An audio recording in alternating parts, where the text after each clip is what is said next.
mazoea, kuna wengine mko hapa, unaweza ukafanya kitu kibaya dhidi ya mtumishi, dhidi ya Mungu, dhidi ya madhabahu. The judgment inapokuja kwako, hukumu inapokuja kwako, kile ulichokipanda ndicho kitaenda kuota kwako. Yes. Roho ya mazoea inaondoa hofu. Hauogopi Mungu, hauogopi mchungaji wako, hauogopi neno la Mungu. You don't fear. Roho ya mazoea inakuletea magonjwa.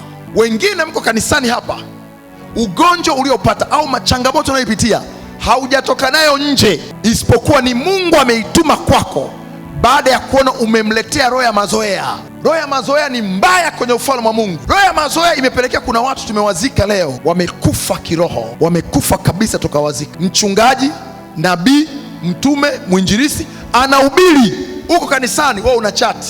Ikifika hiyo stage kwako, ni stage mbaya kiroho, na hautaki mtu akuulize, kwa sababu akikuuliza utakwazika. Mchungaji anahubiri, unaangalia saa, muda umeenda sana. Ila hii saa unaangalia unasema muda umeenda sana, wakati ulikuwa kwenye bar, wakati ulikuwa ni mtu wa club, ulikuwa uangalii saa. Inakupelekea hata kumsema vibaya mchungaji wako, yani hauogopi tena. Mnapigiana simu na marafiki zako na ndugu zako na washirika wenzio, tukutane sehemu tukakae tule tuongee. Kwenye hicho kikao mnaanza kumdiskasi mchungaji wako, na mchungaji wako huyo ndio kesho atakuwekea mkono.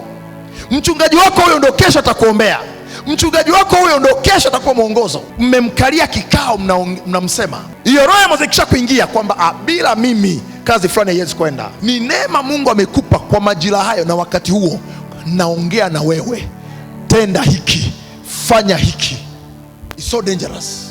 Ni hatari sana.